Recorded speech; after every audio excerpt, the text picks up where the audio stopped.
Focus करते हैं PSU banks. सभी बिग पीएसयू बैंकों के नंबर्स आ चुके हैं। I think bank of Baroda के अभी आने बाकी हैं।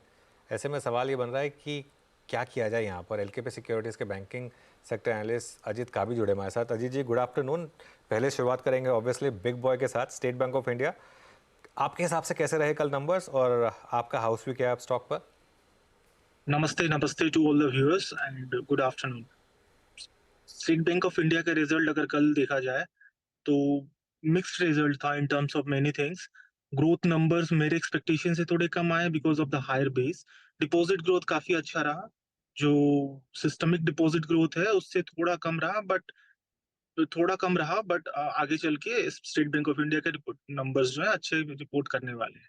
लोन ग्रोथ जो 15% का ग्रोथ दिखा है, मेरे एक्सपेक्टेशन से तो और थोड़ा ज्यादा होना चाहिए था, बट देखा जाए उनका बेस काफी बड़ा है, तो 15% ग्रोथ मेरे हिसाब से अच्छा रहा।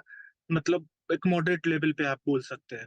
प्रोविजनिंग एक्सपेंसेस और अदर चीजों में आप देखिए, जब इनकम स्टेटमेंट पे आते हैं हम, तो नंबर्स जितने एक्सपेक्टेशन थे, जितने ग्रोथ होने चाहिए थे, मेरे हिसाब से निम्स होने चाहिए थे, वो सिस्टमिक आपको देखा जाएगा तो सारे पीएसयू बैंक स्पेशली और with private sector banks, because LDR ratio जो है काफी ज्यादा है, इन जो काफी कम है प्राइवेट सेक्टर बैंक्स पर, और उनका कंफर्ट है अभी भी पीएसयू बैंक्स के पास। जो निम्स जो है आपके ज्यादा वर्सन होते नहीं दिखाई देते हैं पीएसयू बैंक्स के। सो ओवरऑल देखा जाए, good moderate set of numbers for state Bank of India. लेकिन बाकी बैंक जैसे कि कल दोपहर में ही हम पीएनबी के नंबर्स देख रहे थे, उससे पहले कैनरा, इंडियन, इन सब के नतीजे आ चुके हैं। Of course bank of Baroda के भी नंबर्स आई गेस आज दोपहर शाम तक आ जाएंगे। मार्जिन फ्रंट पर अजीत, क्या यहाँ पर कुछ साइंस मिल रहे हैं आपको कि कुछ इंप्रूवमेंट देखने को मिलेगी? क्योंकि तीन बैंक चाहे वो पीएनबी हो, एसबीआई हो या फिर कैनरा, वो 3% के आसपास स्टेडी रहे हैं इनके मार्जिन। क्या इंप्रूवमेंट का स्कोप है?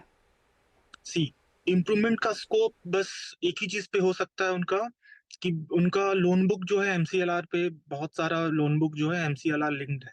सो एमसीएलआर अगर थोड़ा एप्रिसिएशन देखने को मिलता है एमसीएलआर रेट पे, तो मार्जिन इंप्रूवमेंट देखने को मिल सकते हैं। बट ओवरऑल आई डोंट, मुझे ऐसा नहीं लगता कि ये बैंक्स कुछ अच्छा कर पाए, मतलब इन टर्म्स ऑफ मार्जिन आते टाइम में। और फिर हमें एक्सपेक्टेशन है कि कुछ महीनों बाद आरबीआई रेट कट स्टार्ट होगा, तो रेट कट स्टार्ट होने के बाद आई बिलीव डिपॉजिट इंटेंसिफिकेशन ज्यादा रहेगा, बट लोन की रिप्राइसिंग थोड़ी डिले हो जाएगी, तो उससे मुझे लगता है कि मार्जिन पे थोड़ा इम्पैक्ट पड़ने वाला है आगे हैं। जाके, for both, for PSU banks and private sector banks both. Okay Ajit, एक और चीज़ आई थिंक बीते ओके अजीत, एक और चीज़ आई मीन बीते अगर आप कुछ सेशंस को देखें उसमें स्पेशली आरबीआई प्रोविजनिंग नॉर्म्स, इसको आपने जब इम्पेक्ट किया होगा, ये अगर प्रोविजनिंग नॉर्म्स अप्लाई हुए तो अप्रॉक्सीमेटली इन बैंकों का कितना नेटवर्थ एग्जॉस्ट होगा इसमें, आई मीन इस एडिशनल प्रोविजनिंग में कुछ इसका सेंस और इसका इम्पैक्ट क्या देखते हैं आप अगर एप्लीकेबल होती है तो ये?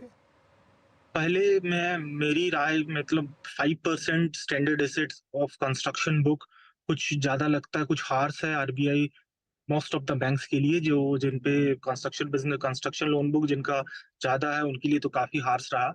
और 5% अगर होता है तो उससे दो तीन चीजों पे इम्पैक्ट पड़ सकता है।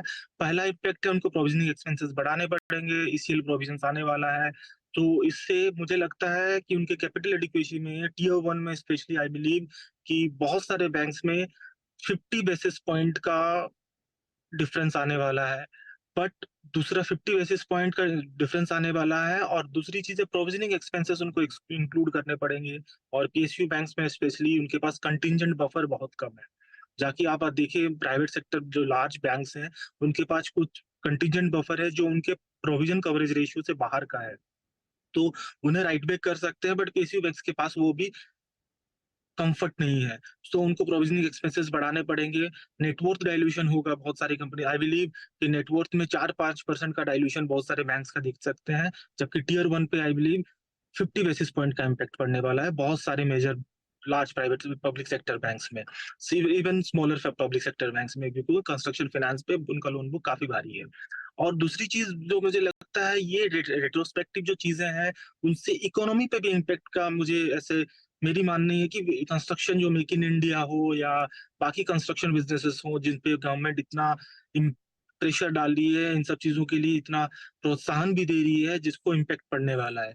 सो इन सब चीजों से मुझे लगता है कि ये जो डिसीजन है काफी हद तक खराब रहा है, मतलब स्ट्रीट के लिए भी और ऑब्वियसली पब्लिक सेक्टर बैंक्स के लिए जिनके पास कंस्ट्रक्शन बुक काफी है। तो कल जैसे एसबीआई के चेयरमैन कह रहे थे कि ये एक डिस्कशन पेपर है और होपफुली आरबीआई इसका संज्ञान लेगा, जिस तरह से रिएक्शन स्ट्रीट पर आ रहे हैं, चाहे वो एनालिस्ट हो या फिर बैंकर्स, और इसी रूप में ये अप्लाई नहीं किया जाएगा, इसको शायद होपफुली वापस लिया जाए।